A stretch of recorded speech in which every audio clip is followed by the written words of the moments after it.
اعوذ باللہ من الشیطان الرجیم بسم اللہ الرحمن الرحیم وَإِذْ قَالَ إِبْرَاهِيمُ رَبِّ اجْعَلْ هَٰذَا بَلَدًا آمِنًا وَارْزُقْ أَهْلَهُ مِنَ الثَّمَرَاتِ مَنْ آمَنَ مِنْهُمْ بِاللَّهِ وَالْيَوْمِ الْآخِرِ قَالَ وَمَنْ كَفَرَ فَأُمَتِّعُهُ قَلِيلًا ثُمَّ اضْطَرُّهُ إِلَىٰ عَذَابِ النَّارِ وَبِئْسَ الْمَصِيرُ۔ یہاں سے حضرت سیدنا ابراہیم علیہ السلام کے کعبہ شریف بنانے کی تعمیر کرنے کی جو سلسلہ ہے وہ شروع ہو رہا ہے کہ اللہ تبارک و تعالیٰ نے حضرت ابراہیم علیہ السلام کو حکم فرمایا تھا کہ آپ وہاں جا کے میرا گھر بنائیں، ٹھیک ہے۔ تو حضرت سیدنا ابراہیم علیہ السلام نے جب بیت اللہ شریف کی تعمیر کی، پہلی تعمیر تو حضرت سیدنا آدم علیہ السلام کر چکے تھے، پھر طوفان نوح کے بعد کیونکہ سب کچھ مٹ چکا تھا لیکن اس کی جو بنیادیں تھیں وہ موجود تھیں، تو حضرت ابراہیم علیہ السلام نے عرض کی مالک میں تیرا گھر کیسے بناؤں اور کس طرح بناؤں؟ تو حضرت سیدنا جبریل علیہ السلام نے آ کے نشاندہی کی، تو یہاں جو ہے وہ بنیادیں ہیں، آپ اسی پر جو ہے دوبارہ بنا دیں۔ تو وہاں پر حضرت سیدنا ابراہیم علیہ السلام نے پھر جب کعبہ شریف کی تعمیر شروع کی تو یہ وہاں وہ بیان کیا جا رہا ہے کہ وَإِذْ قَالَ إِبْرَاهِيمُ رَبِّ اجْعَلْ هَٰذَا بَلَدًا آمِنًا۔ حضرت سیدنا ابراہیم علیہ السلام نے عرض کی اللہ تبارک و تعالیٰ کی بارگاہ میں جب کعبہ شریف بنا رہے تھے، رب اجعل ھذا بلدًا آمنا، پروردگار اس شہر کو امن والا بنا دے۔ یہ تب شہر کہہ رہے ہیں جب جو چار جھوپڑیوں کے سوا ہے ہی کچھ نہیں۔ آج سے 4000 4500 سال پہلے کی بات ہے جب صرف اور صرف وہاں پہ ایک قبیلہ آ کے بیٹھا ہے، وہ بھی عارضی طور پر، پھر وہاں کے انہوں نے مستقل ڈیرے لگا بھی لیے۔ تو مقصد کہہ رہے کہ یہ کہ صرف پانی کو ڈھونڈتے ڈھونڈتے وہاں پہ آ کے بیٹھے تھے، لیکن اس دور کے اندر حضرت ابراہیم علیہ السلام نے یہ دعا مانگی کہ مالک اس شہر کو امن والا بنا۔ تو آپ دیکھیں جیسے جیسے پھر وقت گزرتا گیا ہے اس شہر کے اندر آبادی کے اندر اضافہ ہی ہوتا گیا اور آج تک ہوتا جا رہا ہے۔ یہ ابراہیم علیہ السلام کی دعا کا اثر ہے کہ ایک تو اس شہر کو اللہ تبارک و تعالیٰ نے اس چھوٹی سی بستی کو جو ہے وہ اتنا بڑا شہر بنا دیا۔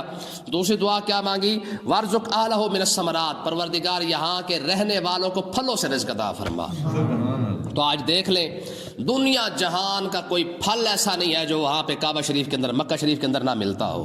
تو کہنے کا مقصد یہ ہے کہ یہاں سے ایک نیا نقطہ میں آپ کو عرض کرنے لگا، وہ یہ ہے کہ یہ تو لوگ سنتے ہی رہتے ہیں کہ جناب وہاں پہ ہر پھل ملتا ہے، یہ ابراہیم علیہ السلام کی دعا ہے۔ دیکھیں جب ابراہیم خلیل اللہ کی محنت اتنی ہے تو دعا کا اثر بھی چیک کریں، 4000 سال پہلے جوان نے جو ہے وہ دعا مانگی تھی، آج تک اس کا اثر موجود ہے۔ تو اس کا مطلب یہ ہے کہ جو شخص رب کی بارگاہ اقدس کے اندر اپنی دعا کا اثر دیکھنا چاہتا ہے تو اللہ تبارک و تعالیٰ کی بارگاہ اقدس پہ اس کو راضی کرنے کی کوشش کرے، جتنا راضی کرتا جائے گا اس کی دعا کے اندر اتنا اثر ہوتا جائے گا۔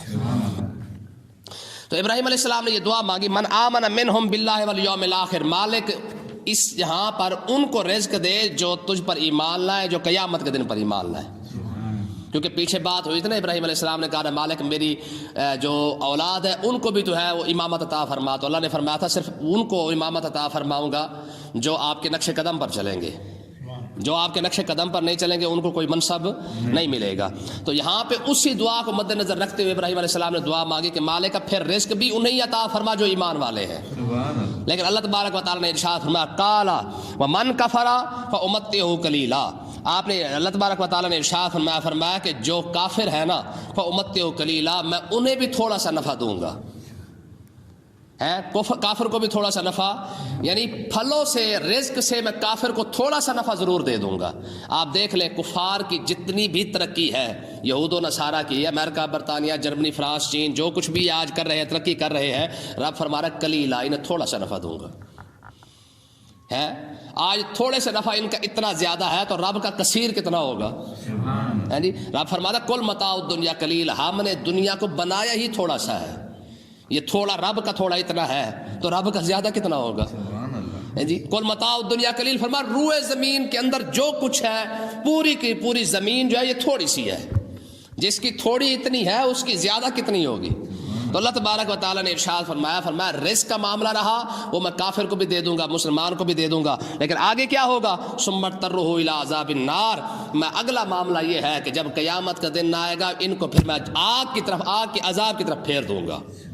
ہاں یہاں پہ تھوڑا سا مزہ کر لیں، آج مسلمانوں کے جو آئیڈیل شخصیات ہیں نا جن کے پیچھے یہ مرے جا رہے ہیں ان کے بارے میں فرمایا جا رہا ہے، فرمایا تھوڑا سا مزے کر لیں، یہ بلڈنگیں بنا لیں، یہ جناب اللہ سارا کو ترقیاں بھی کر لیں، یہ سائنس بھی بنا لیں، چاند پر بھی پہنچ جائے، مریخ پر بھی پہنچ جائے، سب کچھ کر لیں، آخر ہوگا کیا ان کے ساتھ؟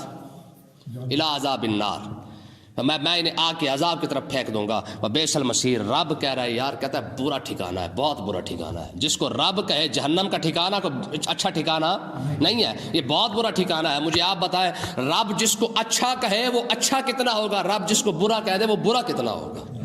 ٹھیک ہے جی، آگے دیکھیں جی، وَإِذْ يَرْفَعُ إِبْرَاهِيمُ الْقَوَاعِدَ مِنَ الْبَيْتِ وَإِسْمَاعِيلُ، جب ابراہیم علیہ السلام اور اسماعیل علیہ السلام دونوں باپ بیٹا مل کے جب بیت اللہ شریف کی بنیادیں اٹھا رہے تھے، تب دعا کیا مانگ رہے تھے؟ کہتے ربنا تقبل منا، مالک ہم سے قبول فرما۔ اس کا مطلب یہ ہے کہ نیکی کر کے نا بندے کو آکڑ نہیں جانا چاہیے، بلکہ نیکی کرنے کے بعد بندے کو جھک جانا چاہیے کہ پروردگار نیکی میں نے کر دی، قبول تو فرما لے۔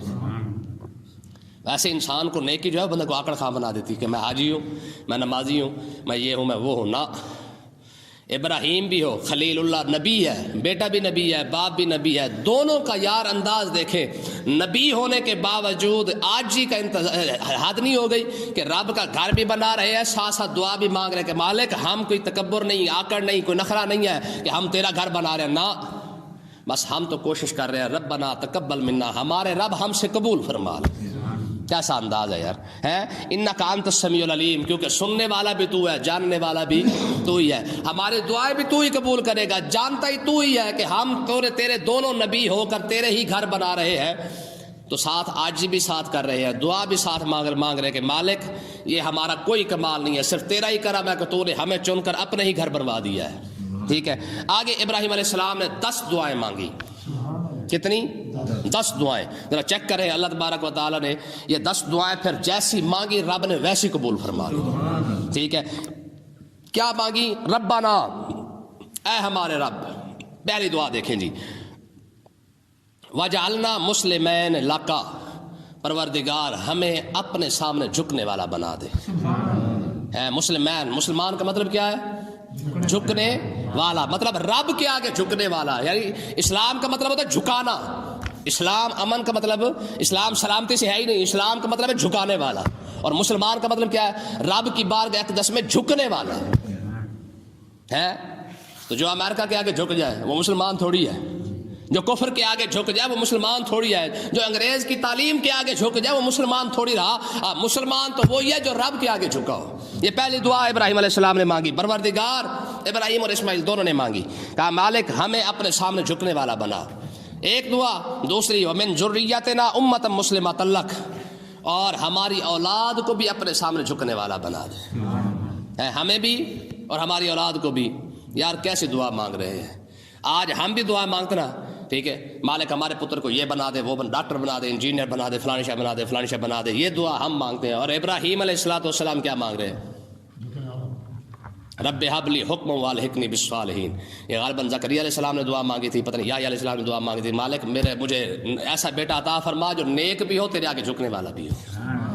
ٹھیک ہے نا جی، امت مسلمۃ لک، ایک ایسی امت میں سے بنا ہمیں اور ہماری اولاد کو جو تیری فرما بردار ہو۔ ٹھیک ہے، تیسری دعا دیکھیں، وارنا مناسکنا، ہمیں اپنی عبادت کے طریقے بھی دکھا دے کہ تیری عبادت کرنی کیسے ہے۔ یار کیسا یار یہ انداز ہے، کیسا کمال کی باتیں ہیں کہ رب کا خلیل رب کی بارگاہ میں عرض کر رہا ہے میرے مالک ہمیں جھکنے کا طریقہ سکھا، ہمیں عبادت کرنے کا طریقہ سکھا۔ کیوں؟ کیونکہ جو طریقہ تو ہمیں بتائے گا ہم اس طریقے سے اگر عبادت کریں گے تو تیرا قرب زیادہ نصیب ہو جائے گا۔ تو اس کا مطلب یہ کہ بندے کو اپنی طرف سے پاٹے خواہ نہیں بننا چاہیے، ٹھیک ہے نا جی، ہاں علم سیکھنا چاہیے، ٹھیک ہے نا جی، ہاں علم سیکھیں گے، علم پھر یوٹیوب اور فیس بک سے نہیں سیکھا جائے۔ آج تو سب سے بڑا استاد جو نے فیس بک کیا ہے، کسی سے پوچھنا ہاں بھی یہ مسئلہ کہا، کہہ رہے میں نے فیس بک سے نکالا ہے، اور تو نے یہ مسئلہ کہا، نہیں میں نے یوٹیوب سے نکالا تھا۔ اللہ کے بندے کمال نہیں ہو گیا، یہ استاد تیرے بن گئے آج کے دور میں۔ تو اللہ تبارک و تعالیٰ کے یہ خلیل نے دعا مانگی، میرے مالک ہمیں کسی اور سے علم نہیں سیکھنا ہے، تو کرم فرما، میں تیرا خلیل ہوں، ہمیں عبادت کے طریقے بھی آپ ہی ارشاد فرما، وتب علینا، اور ہم پر اپنی رحمت کے ساتھ رجوع فرما۔ کتنے دعائیں ہو گئی؟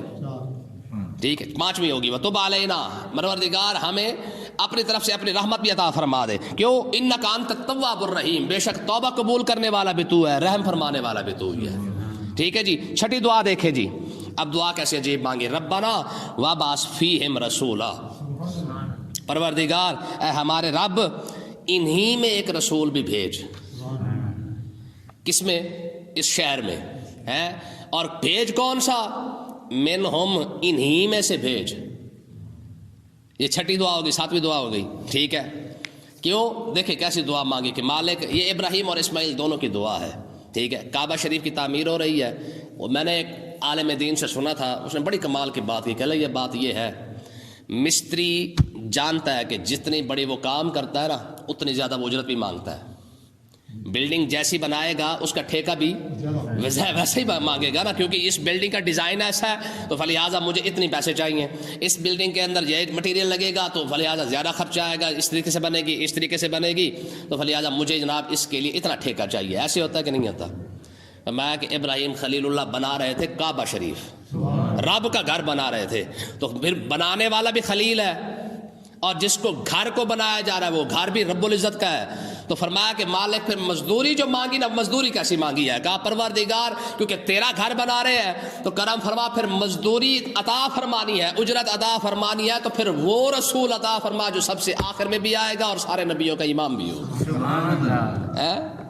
گھر بھی کتنا بڑا بنا رہا ہے تو پھر مزدوری بھی اس حساب سے ہی مانگی ہے.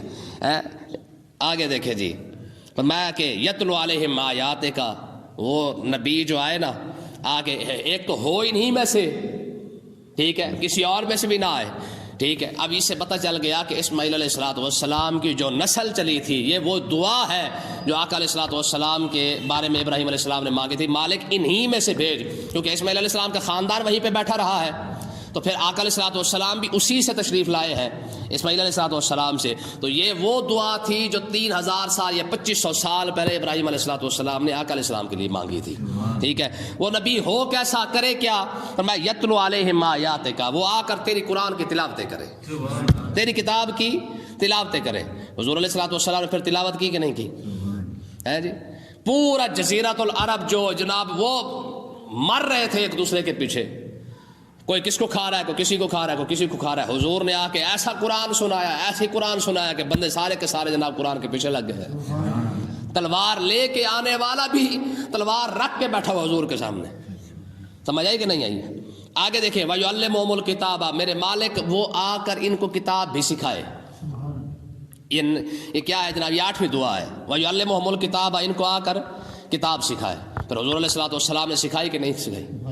ٹھیک ہے جی. پورے صحابہ کرام جناب آقا علیہ الصلوۃ والسلام کے سامنے بیٹھے اور قرآن مجید کو سن بھی رہے ہیں، ساتھ تلاوت بھی کر رہے ہیں، ساتھ قرآن کو سیکھ بھی رہے ہیں.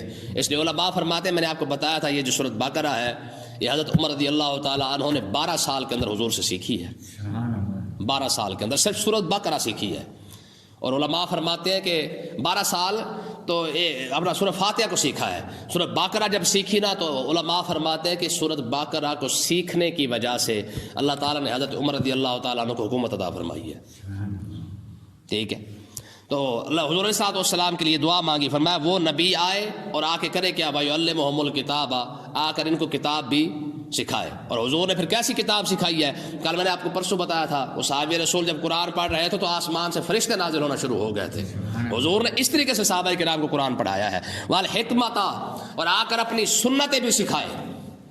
کتاب بھی سکھائے، رب کا کلام یہ ہے بھائی، اور والحکمت، اور اپنی سنت بھی سکھائے. سنت کیسے ہے کہ تم نے کھانا کیسے ہے، تم نے پینا کیسے ہے، تم نے آنا کیسے ہے، تم نے جانا کیسے ہے، تم نے اٹھنا کیسے ہے، تم نے بیٹھنا کیسے ہے، تم نے سونا کیسے ہے، تم نے جاگنا کیسے ہے. ہر چیز کا طریقہ سکھایا کہ نہیں سکھایا؟ ٹھیک ہے. ایک یہودی نے صحابی رسول کو نا تانا مارا کہ تمہارا نبی استنجے کے طریقے بھی بتا دیتا ہے، یہ بھی کوئی باتیں بتانے والے، استنجا کیسے کرنا ہے؟ تو اب ظاہر آج کا مسلمان ہوتا تو ایسا سے کہے نہیں وہ ایسی بات نہیں ہے، وہ پھر سمجھا کریں وہ تو کوئی اور بات تھی. صحابی رسول نے فرمایا ہاں ہمارا نبی اس لیے بتا دیتا ہے کہ تاکہ کل کو میری امت اس چھوٹی سی چھوٹی بات کے لیے کسی اور کے دروازے پہ نہ جانا پڑے. وہ اس لیے سکھاتا ہے. دیکھیں نا، پانی سے لے کر یار مرتے دم تک، کھانا پینا اٹھنا بیٹھنا شادی خوشی غمی، کون سی چیز ہے جو میرے نبی نے نہیں سکھائی ہے؟ لقد کان لکم فی رسول اللہ اسوۃ حسنہ. ٹھیک ہے. قرآن اس بات کی گواہی دے رہا ہے. فرمایا کہ تم نے جو مرضی ہو تم میرے نبی کی سیرت کو دیکھ لینا، تمہاری خوشی آئے میرے نبی کی سیرت کو دیکھ لو، تمہارے اوپر غم آ جائے میرے نبی کی سیرت کو دیکھ لو. کیوں جی؟ تو اللہ تبارک و تعالیٰ نے ارشاد فرمایا وَيُعَلِّمُهُمُ الْكِتَابَ وَالْحِکْمَةَ، فرمایا ابراہیم علیہ السلام نے دعا مانگی کہ پروردگار وہ خلیل آئے، وہ نبی آئے تو آ کے ان کو قرآن بھی سکھائے اور ان کو سنت بھی سکھائے، وَيُزَكِّيهِمْ، ان کو پاک اور صاف کر دے، ستھرا کر دے، دل کے اندر جتنی بیماریاں کھڑی ہیں، علائشیں کھڑی ہیں، ساری نکال کے رکھ دے، ان کے دل کو جو ہے وہ صرف اور صرف رب کی بارگاہ اقدس کے ساتھ جوڑ دے، میں ایسا نبی عطا فرما۔ ٹھیک ہے، صحابہ کرام نے آقا علیہ السلام نے نا ایک صحابی سے پوچھا، فرمایا کیف اصبحت یا ساریہ، فرمایا ساریہ تو نے صبح کیسے کی ہے، کس حال میں صبح کی ہے؟ وہ کہتے اصبحت مومنا حقا، کہتے یا رسول اللہ میں نے پکے سچے مومن کی طرح جو ہے صبح کی ہے۔ حضور نے فرمایا کیف اصبحت یا ساریہ، میں تو جانتا تو کیا کہہ رہا ہے؟ کہا حضور میں جانتا ہوں کہ میں کیا کہہ رہا ہوں۔ حضور نے فرمایا کیسے؟ میں نے اس حال میں صبح کی ہے کہ میں اللہ کو وحدہ لا شریک مانتا ہوں، آپ کو اللہ کا سچا اور پکا ٹھکا رسول مانتا ہوں۔ حضور نے ارشاد فرمایا ٹھیک کی ہے۔ سمجھ آئی کہ نہیں؟ کیسا یار ان لوگوں کو پاک اور صاف بنایا ہے۔ ٹھیک ہے، تو مطلب کیا ہے؟ تو یہ 10 دعائیں ابراہیم علیہ السلام نے وہاں کھڑے ہو کے مانگی جب آپ کعبہ شریف کو، بیت اللہ شریف کو بنا رہے تھے۔ اور آگے کیا کہا؟ فَمَا إِنَّكَ أَنْتَ الْعَزِيزُ الْحَكِيمُ، میرے مالک دعا تو ہم ہی مانگ سکتے ہیں، غالب بھی تو ہے، حکمت والا بھی تو ہی ہے۔ ہاں ہمارا کام ہے دعا مانگنا، کسی حکمت کے تحت اگر تو قبول نہ فرمائے پھر بھی تیری مرضی، اگر قبول کر لے پھر بھی تیری مہربانی ہے۔ یعنی دیکھیں ساتھ ساتھ دعائیں بھی مانگتے جا رہے ہیں، ساتھ ساتھ عاجزی بھی کرتے جا رہے ہیں کہ ہمارا کام تو دعائیں مانگنا ہے، میرے مالک تو قبول فرما لے پھر بھی تیری مہربانی، نہ قبول فرمائے پھر بھی تیری مرضی ہے۔ اس سے پوچھنے والا تو کوئی ہے ہی نہیں ہے۔ تو مطلب کہنے کا یہ ہے کہ اللہ تبارک و تعالیٰ نے یہ حضرت ابراہیم علیہ السلام کی زبان اقدس سے یہ 10 دعائیں جو ہے وہ اپنے رسول کے لیے نکلوائی ہے۔